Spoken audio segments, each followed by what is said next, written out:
While America built muscle cars, these four forgotten compacts secretly invented the future and changed how every car is built today. In March 1967, Honda Motor Company did something that shocked the automotive world. The motorcycle manufacturer launched their first mass-produced passenger car, and it was barely 10 feet long. The Honda N360 looked like a toy compared to the massive American cars dominating roads worldwide. But this little Japanese car packed more innovation into its tiny frame than most manufacturers managed with vehicles twice its size. Soichiro Honda had a vision he called utility minimum, creating maximum satisfaction with minimum dissatisfaction. His special research department at Honda headquarters worked in secret, developing what would become Japan's answer to the Volkswagen Beetle. The N360 represented Honda's ambitious leap from motorcycles to automobiles, and they needed to prove they could build a real car. The engineering team chose a radical cabin-first design philosophy. Instead of starting with the engine bay, like traditional manufacturers, they designed from the cabin outward, pushing the wheels to the corners to maximize interior space. This approach created remarkable space efficiency in a vehicle that measured just under 10 feet in length. Under the tiny hood sat something truly revolutionary for 1967, a 354 cubic centimeter air-cooled, four-stroke, two-cylinder engine. While other K cars used simple two-stroke engines, Honda developed a sophisticated inline two-cylinder SOHC power plant with a 360-degree crankshaft angle. This parallel twin configuration produced 31 horsepower initially, later upgraded to 36 horsepower in the N360T variant. That might sound modest today, but in the K car class of 1967, it was absolutely remarkable. The N360 became the first K car with front-wheel drive, another groundbreaking decision that improved weight distribution and cabin space. Honda's motorcycle engineering expertise showed in the engine's sophisticated design, which featured motorcycle-derived technology adapted for automotive use. The result was a car that journalists described as accelerating off the line like a sports car. But Honda's biggest surprise came in August 1968 with the N360 AT. This became the first K car ever equipped with an automatic transmission. Not just any automatic, but a full, three-speed Honda-matic system developed entirely in-house. The column-mounted selector and smooth shifting shocked an industry where manual transmissions dominated even full-size cars. Honda's use of advanced materials was equally revolutionary. The N360 featured plastic components throughout, including the boot lid, rear parcel shelf, and dashboard. In 1967, strategic plastic use for weight reduction was cutting-edge technology that major manufacturers would not adopt for years. The market response was immediate and overwhelming. In the N360's first 3 months, Honda registered 5,570 units in May 1967 alone. Within 3 months of launch, Honda became the industry leader in their segment. The car's nickname among Japanese buyers, Enu Koro, or Little Puppy N, reflected genuine public affection for this tiny overachiever. Production numbers tell the story of Honda's success. The N series, including the N360 and its variants, sold 1,165,144 units between 1967 and 1972. More impressively, Honda moved 400,000 units in just the first 2 years. At 313,000 yen, less than $900, the N360 cost half the price of a 1966 Toyota Corolla while offering superior engineering. The N360 established Honda as a legitimate four-wheel vehicle manufacturer and sparked what industry observers called the horsepower competition in the K car segment. Its success led to the N600 export model, which became Honda's first successful export car when it reached American shores in 1969. Honda's Little Giant outsold the famous Subaru 360 and proved that sophisticated engineering could succeed in the economy car market. The N360 combined motorcycle-derived innovation with automotive practicality, creating a template that would influence Honda's car development for decades. This tiny car's impact went far beyond its modest dimensions, establishing Honda's reputation for building innovative, reliable, and efficient vehicles that consistently exceeded expectations.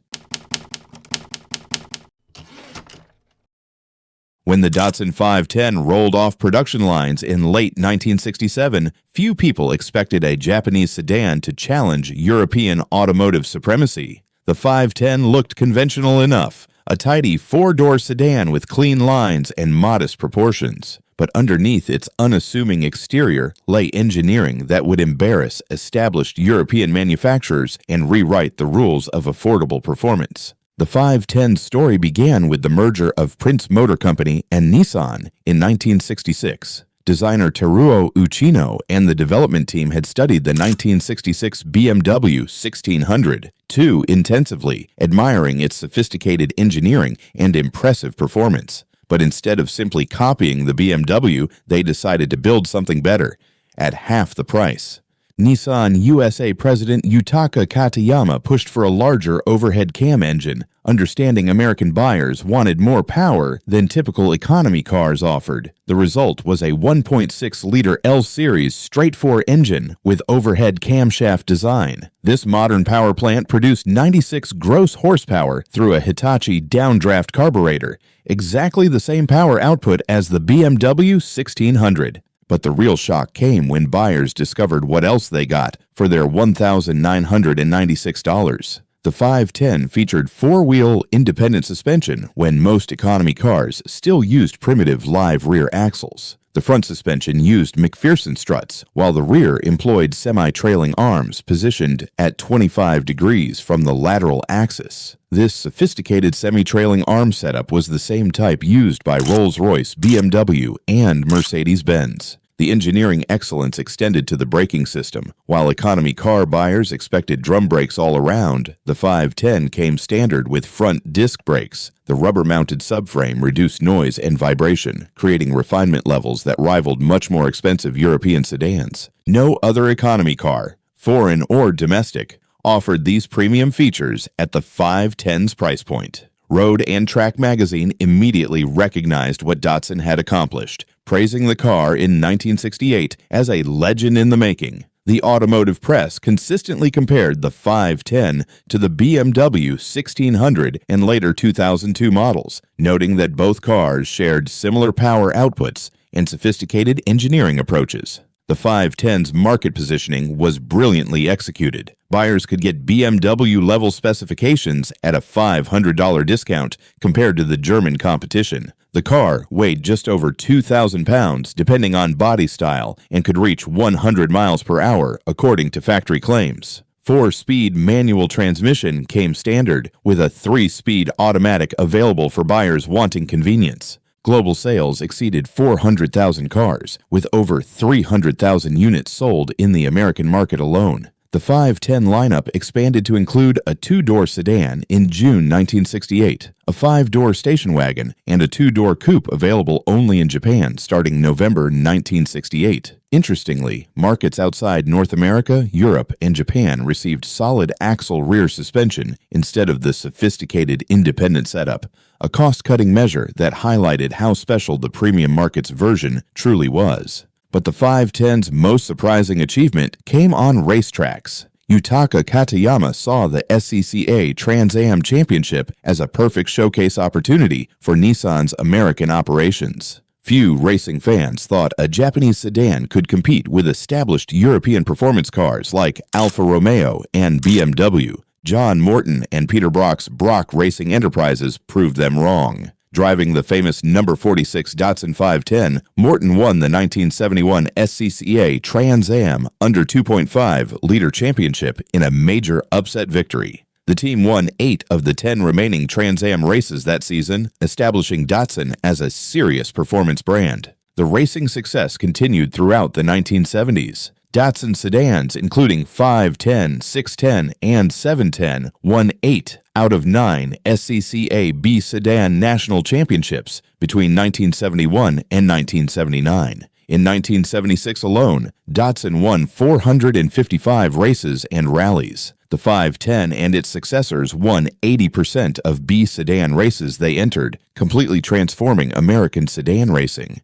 By 1978, 20 Datsuns filled 24 starting positions in a typical B sedan grid. The 510 earned its giant killer reputation through this motorsport dominance. It changed how Americans perceived Japanese cars, establishing Nissan as an accomplished performance brand rather than just another economy car manufacturer. The race on Sunday, sell on Monday marketing strategy worked perfectly, with racing success driving showroom traffic and sales. The 510's influence extended far beyond its production years. It established the template for Nissan's four-door sports car philosophy and paved the way for the Datsun 810 Maxima lineage. The Nissan Maxima flagship sedan line, which continues today, traces its DNA directly back to the 510's combination of affordability, sophistication, and performance. This Japanese sedan fundamentally changed automotive history by proving that superior engineering and competitive pricing could overcome established brand prejudices. The Datsun 510 surprised everyone by delivering European sophistication at Japanese prices, backed by motorsport success that silenced skeptics and established Japanese cars as legitimate performance alternatives. In 1960, when most car manufacturers were moving toward conventional four-stroke engines, Saab did something completely different. The Swedish company launched the Saab 96, a peculiar-looking sedan with an aircraft-inspired aerodynamic body and a two-stroke engine that sounded like a chainsaw. Industry experts predicted failure. Instead, the Saab 96 became one of motorsport's most unlikely success stories and remained in production for an incredible 20 years. The 96 replaced Saab's earlier 93 model and earned immediate nicknames like Short Nose and Bull Nose for its distinctive front-end design. Under that unusual hood sat a 750 cubic centimeter three-cylinder two-stroke engine producing 38 horsepower. The engine used a unique freewheel mechanism that allowed coasting without engine braking, essential for proper two-stroke lubrication, but bizarre by conventional automotive standards. Saab's engineering team understood they were working with unconventional technology. The two-stroke engine required oil mixed with gasoline for lubrication, and the freewheel system ensured adequate oil flow during coasting periods. This created the famous ring-ding-ding exhaust note that became the 96's acoustic signature. Enthusiasts loved the distinctive sound, but skeptics questioned whether such unusual engineering could compete with conventional cars. Between 1962 and 1964, Saab secretly developed alternatives through Operation Kajsa, a classified project run by Kjell Knutsen and Ingvar Andersson under Rolf Melda's supervision. The team even created a front corporation called Maskin Verktyg AB to maintain secrecy. They tested various four-stroke engines, including the Lloyd Arabella 897cc, BMC A-Series 848cc, and Lancia Appia 1089cc power plants. Despite this research, the two-stroke engine remained the 96's primary power plant until 1967. The 96's most remarkable feature was its motorsport capability. Erik Karlsson, nicknamed Mr. Saab, and Karlsson på taket, Karlsson on the roof, for his habit of rolling cars while pushing hard, proved that unconventional engineering could achieve extraordinary results. Between 1960 and 1964, Karlsson dominated international rallying in ways that shocked the motorsport establishment. Karlsson won the RAC Rally 3 consecutive times, 1960, 1961, and 1962. He followed this with back-to-back Monte Carlo rally victories in 1962 and 1963. Additional wins at the San Remo Rally and Acropolis Rally established the Saab 96 as a giant killer in international competition. When asked about the best car he ever drove, Karlsson simply answered, Saab 96. Asked about its best feature, he replied with characteristic dry humor, very solid roof. These victories were genuinely shocking because the 96 competed against much more powerful four-stroke cars from established manufacturers. The little Swedish sedan with its unusual two-stroke engine and quirky freewheel system consistently outperformed conventional rivals through superior handling, reliability, and driver skill. Karlsson's success demonstrated that innovative engineering and exceptional driving could overcome raw horsepower advantages. The 96 evolved significantly during its production run. By the mid-1960s, the engine had grown to 841 cubic centimeters, producing 40 horsepower in standard form. The Sport and Monte Carlo variants featured triple carburetors and oil injection, boosting output to 57 horsepower. The transmission initially used a column-mounted 3-speed manual with an unsynchronized first gear, though improvements came throughout the production years. In 1967, Saab made a dramatic change by introducing the Ford Taunus V4 engine. This one, 498 cubic centimeter 60-degree V4, produced 65 horsepower and provided significantly more torque than the two-stroke. Developed from Ford's Cologne V6,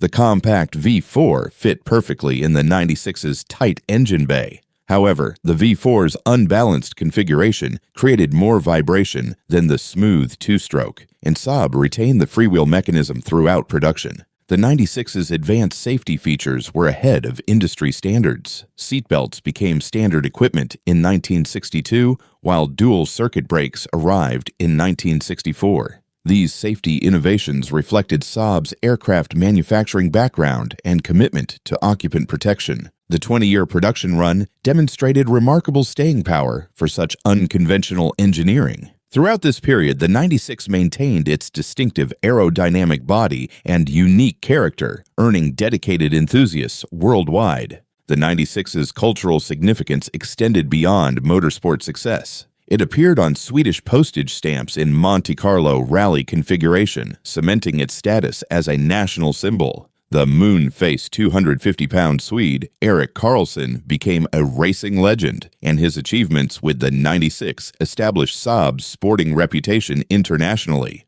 Modern enthusiasts continue celebrating the 96's legacy. In August 2011, Alex Lafortune set a Bonneville speed record of 110.113 miles per hour, 177.3 kilometers per hour, for stock body production cars with 750 cubic centimeter engines, proving the design's enduring capability. The Saab 96 surprised everyone by demonstrating that unconventional engineering could achieve remarkable success. Its two-stroke engine, freewheel mechanism, and aerodynamic body created a unique combination that dominated international rallying during the 1960s. This Swedish oddball proved that innovation, reliability, and skilled driving could overcome traditional automotive conventions, leaving a motorsport legacy that inspired generations of Saab enthusiasts.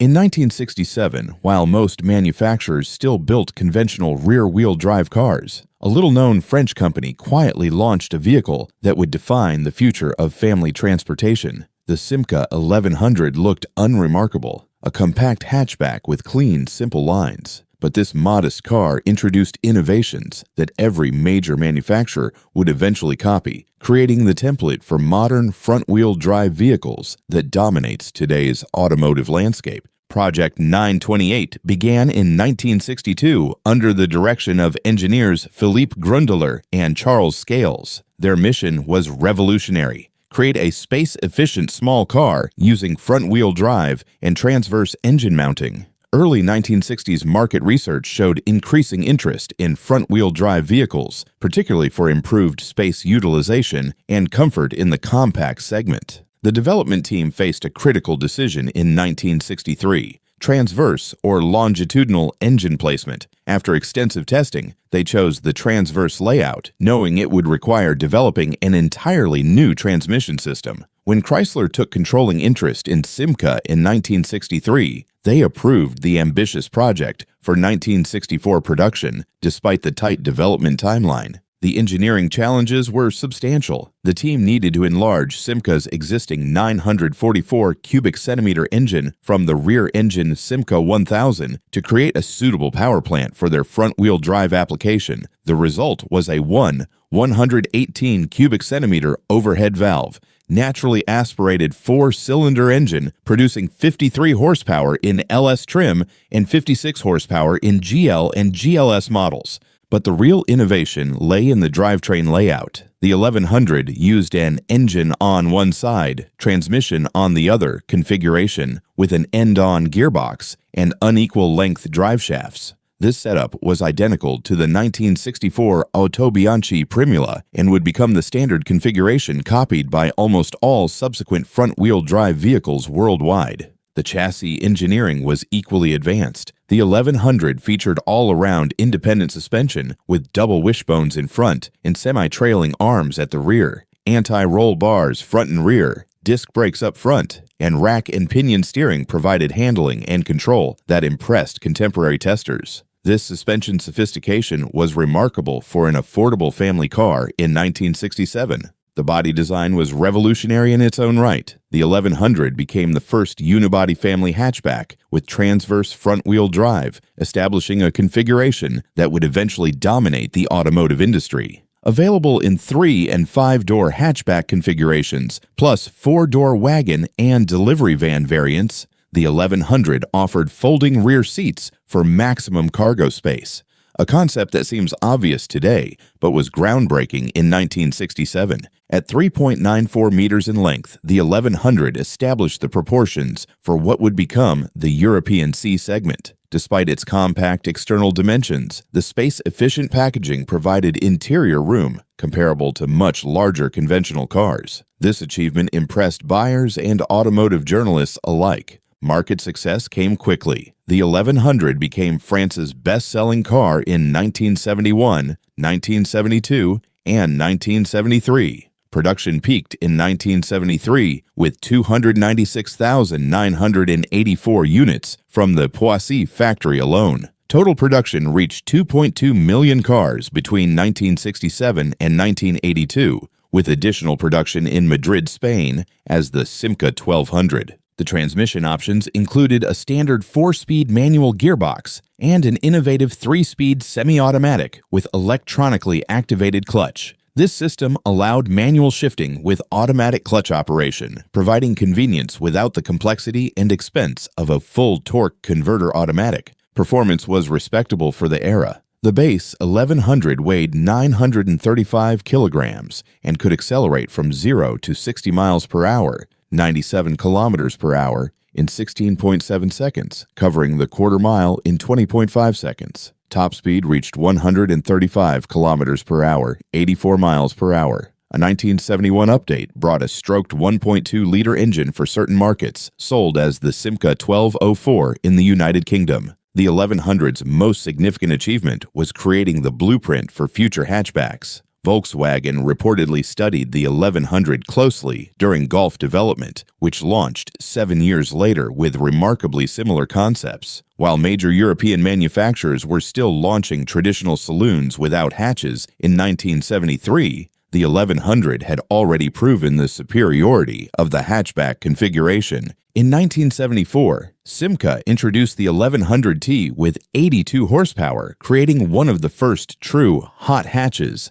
This performance variant demonstrated the platform's versatility and helped establish the sporting hatchback segment that remains popular today. The 1100's influence on automotive history cannot be overstated. Automotive historians describe it as arguably the most significant car of which most people are unaware. It was the first to successfully combine front-wheel drive, transverse engine mounting, compact hatchback body style, affordability, and excellent handling in one package. Contemporary reviews praised the 1100's space efficiency, handling excellence, and affordability. The hatchback concept was initially misunderstood by some buyers, but rapid market acceptance proved consumers were ready for space-efficient designs. The 1100's success influenced the entire automotive industry toward front-wheel drive hatchbacks, fundamentally changing how families bought and used cars. The technical innovations pioneered by the 1100 became near universal for small cars worldwide. The transverse front-wheel drive layout is now industry standard, while the hatchback body style revolutionized the family car segment. Independent suspension setups similar to the 1100's were widely copied, and the overall packaging concept defined C-segment hatchback development for decades. Despite remaining in production for 15 years alongside its replacement models, the Simca 1100 has largely been forgotten by automotive history.